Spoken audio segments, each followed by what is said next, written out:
So hello and yes, welcome back to another album review, guys. Yeah, intro there, no idea, I'm out of ideas. But anyway, here we are, we're back for another album review. Now then, I'm not going to lie, this isn't the album I was planning to review today, because I got a few requests in for Queen, A Night at the Opera, Simon & Garfunkel, Bridge Over Troubled Waters, Jeff Lynne Armchair Theatre, and now a Bob Dylan album. But the reason I didn't film one of those today is because those albums will take quite a lot of effort to prepare and quite a lot of effort to actually talk about. Well, I could do Jeff Lynne Armchair Theatre pretty easy, but the others I'd have to do a lot of research for. So I kind of wanted to do an easy album today, and you know, for my album review board now, I print out the stickers and stuff, and I didn't have a sticker ready for Armchair Theatre, but I had one ready for this album, and this is quite an easy album to talk about. I really felt like just doing an easy album today because, well, I've got a long stretch. I've got quite a lot of stuff going on today, and yeah, I'm quite busy over the weekend with work. So I just wanted to get an easy video. I wanted to do an easy video today. So we're going to be talking about this album here, Wildlife by Paul McCartney and Wings. Now then, I have talked about this album before on my channel. This was a good 2 years back when I was still pretty new to making videos, and you know, I didn't go over each track, I don't think. There wasn't as much information given. And my opinion on this album has changed quite a bit since then. So yeah, this is going to be very different to that video. But anyway, in this review, what we're going to do is I'm going to give you a bit of information on the album. We're going to go over each track individually, mark each track individually out of 10, show you my copy of the vinyl record. We're going to mark the artwork out of 10. We're going to add up all the scores, divide them by the total number of scores given, which would be 9 for the 8 tracks and then the artwork. That will give us an overall marking for the album out of 10, but we're not done there because we're going to head over to my album ranking board, which is all the way up in my room. We're going to put it on the album ranking board, see where it ranks compared to other albums, and then we'll be done. So yeah, got quite a lot to do in this album review, but as I said, there's only 8 tracks on here, and the 8 tracks are really quite easy songs to talk about, so this shouldn't be too much of a long or difficult video. I've got a nice cold Pepsi with me today, from the fridge, that's right, from the fridge, the famous fridge from my All Things Must Pass review a couple days back. I'm just going to take a quick sip of this before we get started.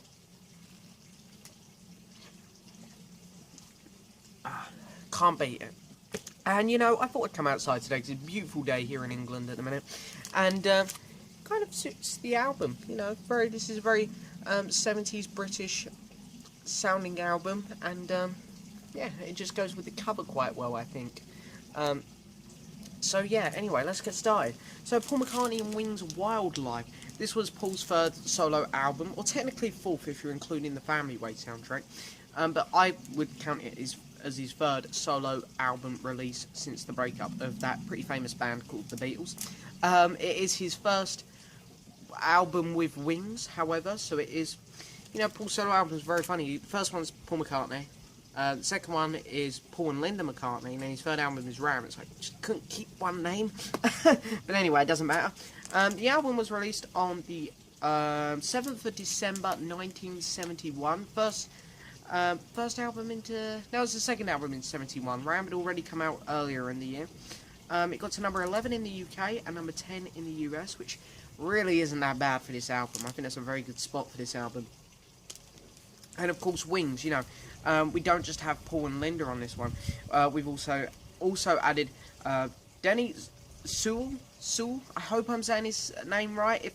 If I'm not, I apologise.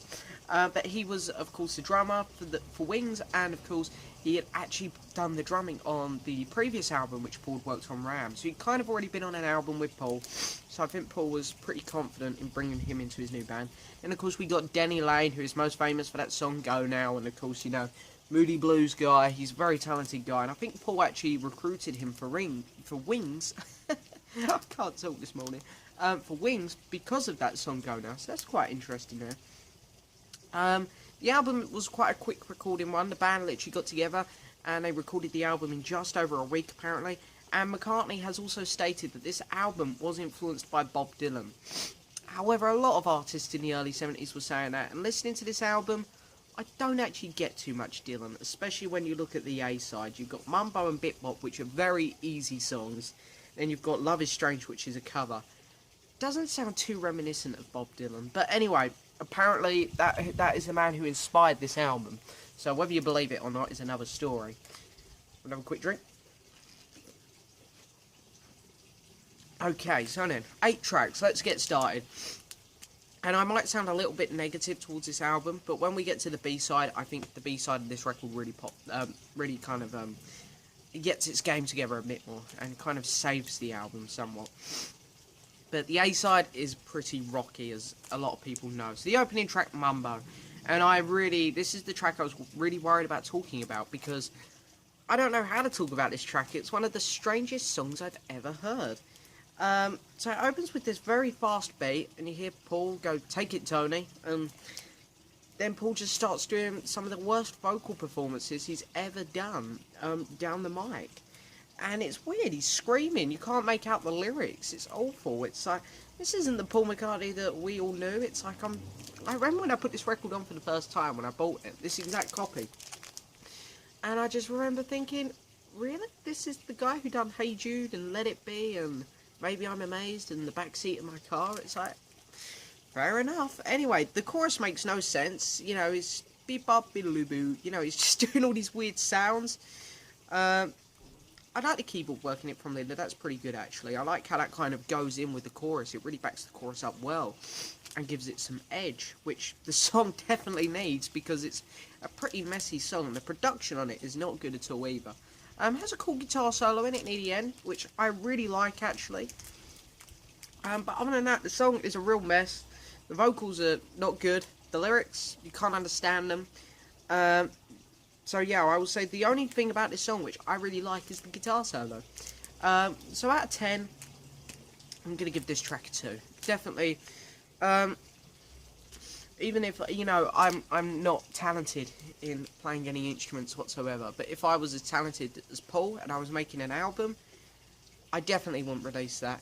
I wouldn't. I would just say to myself, but it may be on like a, you know, like one of them future outtake things, which Bob Dylan does a lot nowadays, you know. You know, this is a song from an early session which didn't get released, fair enough. Release it down the line, but I wouldn't myself have put Mumbo on a proper studio album. And we get a track called Bit Bop, which I you know, I have a soft spot for. I don't like the song that much, because when you look at it from a technical point, it's not very clever.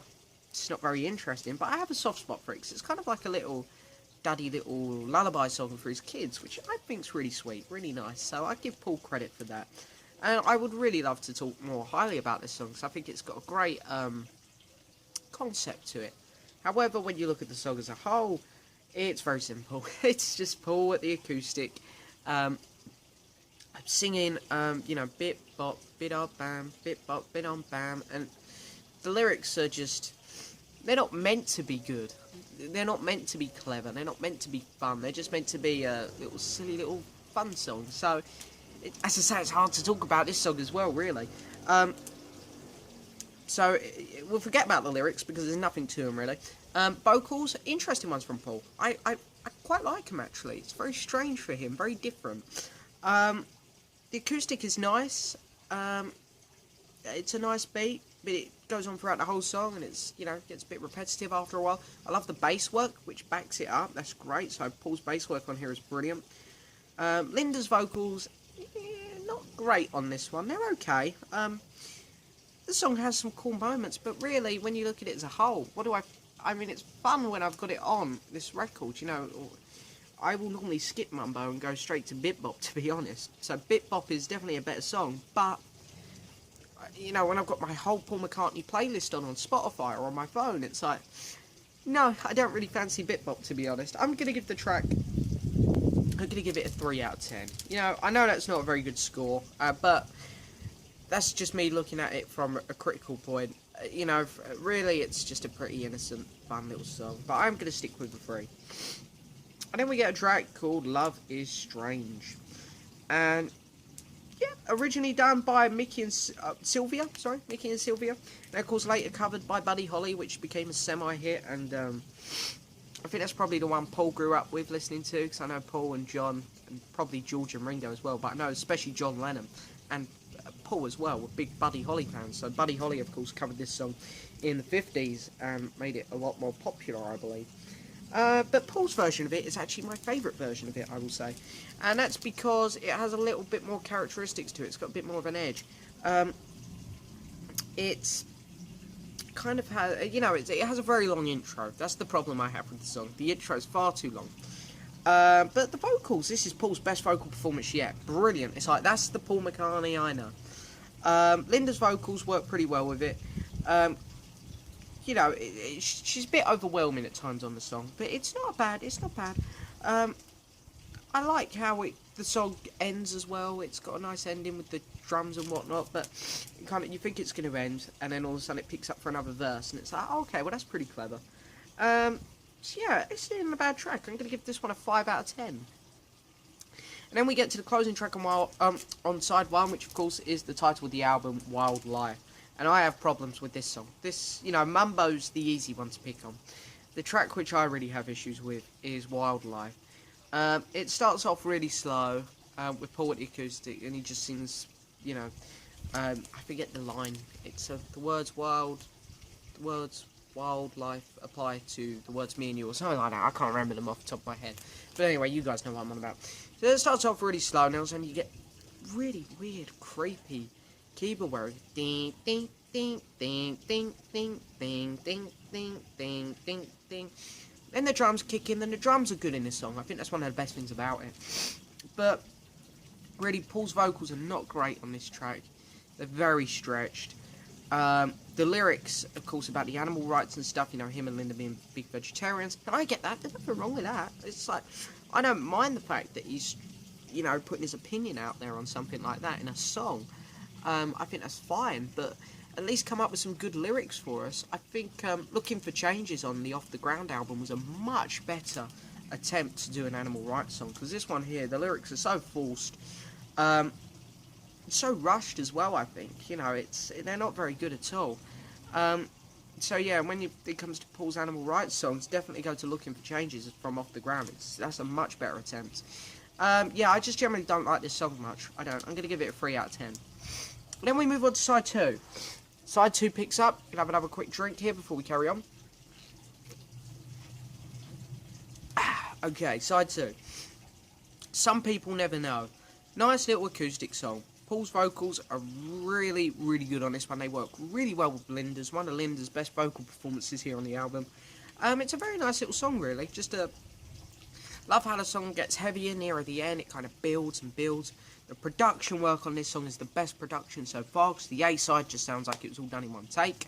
You can tell that the production's done really well here. Song maybe goes on a little bit too long, maybe.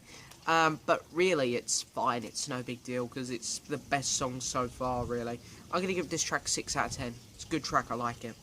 And then we get I Am Your Singer, where Linda gets some lead vocals. Well, hey, well done, Linda. Yeah, she's not bad. I mean, her vocals aren't great. I mean, you know, she's not a singer. She's a photographer. So, you know, obviously she got involved with McCartney a little bit, and then got involved with Ram a bit more, and now she's kind of in the band. She's there. So she's had a little bit of practice, but what, it's only been a year since, you know, McCartney come out, just over a year. So she's only been doing this a year, you know, singing in a band. And for a year, she's done pretty well for herself. I think her vocals were decent in this. You know, they're not awful. They're not great. She's not like the next, I don't know, she's not the next, I'm trying to think, you know, Kate Bush or something like that. But, yeah, she's not bad. Paul's vocals are really good as well. I love it when they come together in this song. They sound really good together. Has a little acoustic bip-bop bip at the end, kind of a little bit of throwback to the A-side. And I like that, because as I say, I have a soft spot for bip-bop. So that works really well. Yeah, another good song. Another 6 out of 10 here, I think. And then we get the track Tomorrow, which is probably most people's favourite track on the album. Of course, you know, kind of like with George Harrison's Here Comes the Moon on his self-titled album from '79. You know, hey, you guys remember Here Comes the Sun? Well, here's Here Comes the Moon. Kind of like Paul here. You guys remember yesterday? Well, here's tomorrow. You know, it's kind of like, yeah, okay, that's clever, Paul. And the thing is, whereas Wildlife, I felt like he kind of felt he had to do an animal thing. I think here, he kind of thought, oh, I'm going to do a spoof on yesterday. But he actually put a bit more effort into this one. The lyrics are actually pretty good. Nice piano-based song. Very high vocals from Paul. Not his best vocal performance. Not his worst. Pretty average. I like him. yeah, it's just a very fun, catchy, innocent little happy song. And I don't love it as much as other people, I can't lie. Some people say it is the only good thing about this album. I really disagree with that. I think there's actually a couple songs which equal it, and one in particular which is better. But yeah, it's not a bad song. I'll give it a 6 out of 10. I like it. And then we get the song which I actually think is better. I think this is the standout track, Dear Friend, which is was actually recorded in the Ram session. And it's kind of a reconciliation with John, really. And I really admire Paul for doing that, because Paul was very... I think, yeah, I don't agree with Paul. I think he was a bit out of order, doing Too Many People and doing that line aimed at John. It's like, I love the song Too Many People, don't get me wrong, but it was like, yeah, let John do what he's doing. You do what you're doing, John does what he's doing, everyone's happy. So I don't think he should have gone out of his way to criticise John, really, but he did.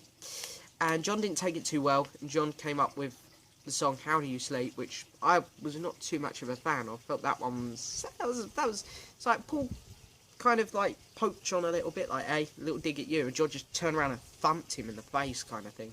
So I think that Paul was kind of like, oh god, he really didn't take that well. So I think, you know, it's Paul just saying, okay, come on, let's chill out a bit, this song. And I admire Paul for doing that. So yeah, it's a really good song. Another piano-based song, great vocals, the lyrics are great. The song goes through some stages, has a nice little bit on the end. You think the song's end, then he comes back for another little minute instrumental piece, which sounds great. I do like this song, it's really good. I'm going to give this track a 7 out of 10. So anyway, that is it for the songs. Only the 8 tracks, of course. That's why I wanted to review this album today. Nice and easy one to talk about. Here's my copy of the vinyl record. It's not a great copy, I can't lie.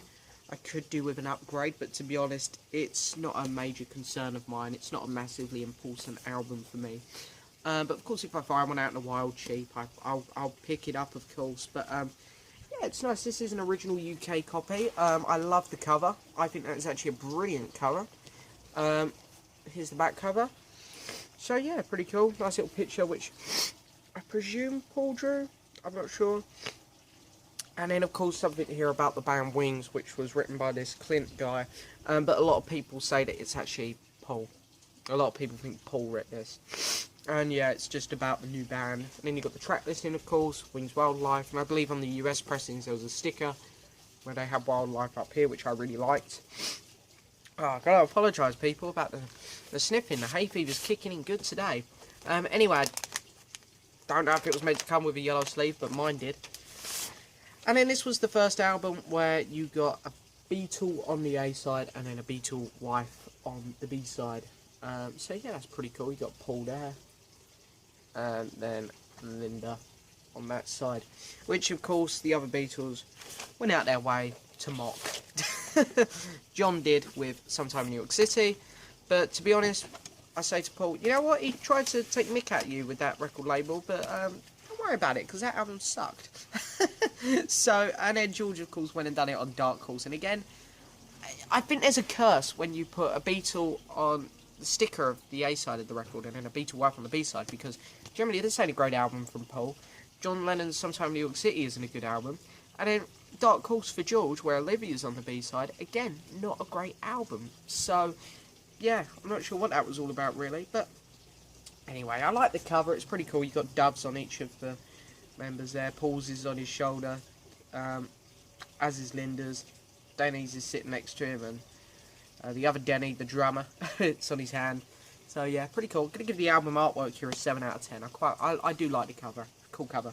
Anyway, that is it for this review. Now what I've done is I've added up all the scores given, divided it by 9 because we've given 8 markings for 8 tracks, and then the marking for the album artwork. And this album out of 10 is going to get a solid 5. So this is as average as an album can get, I think. You know, I set 1 to 10, 5 straight down the middle, average. Anything above a 5, good. Anything under a 5, bad. Straight in the middle at a 5, very average album. So now what we're going to do is we're going to head over to the album ranking board, put it on there and see where it ranks. So of course, here we are back over to the album ranking board, and here is my slip for Paul McCartney and Wings Wildlife. As you can see, I did update this in the last video, but for those of you who didn't check the last album review out, I am not doing the strips anymore because you can't see them very well on the camera. So all I'm doing now is simply printing out a picture of the album and putting the score next to it. So there it is, a solid 5 for Paul McCartney and Wings Wildlife. I'm going to pop it just here, bang on the 5 line. So it still managed to beat out 3 albums on my ranking board. It's beat out The Who, Face Dances on a 4.6, John Lennon and Yoko Ono, Sometime in New York City on a 3.6, and Fleetwood Mac, Behind the Mask on a 3.5. So it's been out 3 albums. That's not too bad for that album. So yes, that is it for this album review, guys. I hope you've enjoyed it. That is, of course, the 3rd Paul McCartney album now. We've done his debut album, Ram, and now this. So the next one up will be Red Rose Speedway. And then finally we'll be on to the very famous, very well received Band on the Run. So yeah, but of course I will want to come back with probably another John album before I do another Paul one. The next John one up for me is Milk and Honey, because I've done Sometime in New York City, Double Fancy. So it's like, let's get the other one out of the way with that he done with Yoko, so we'll do Milk and Honey next. And then we'll move on to his actual solo albums. And yeah, as I say, I got more album requests in. As I say, Queen, Jeff Lynne, Simon and Garfunkel, Bob Dylan, and there's a couple album reviews that I've got lined up to do. I've got Peter Gabriel's So, which will probably be next or after Queen. And yeah, as I say, I want to do another John one soon as well. And probably I'm gearing up to do another Phil Collins one. And the next Phil Collins one up, of course, like Paul, I'm going in chronological order. The next Phil Collins one up, of course, is No Jacket Required. So anyway, that is it for this video. I hope you guys have enjoyed it. Wings Wildlife, 5 out of 10. It's a pretty good album, pretty underrated. People are too harsh on it still, I feel. It isn't great, there's no doubt about it, but people are still too harsh on it. But anyway, that is it for this video. I hope you guys have enjoyed it. Please hit the subscribe button, like the video and leave a message, and I'll see you guys next time.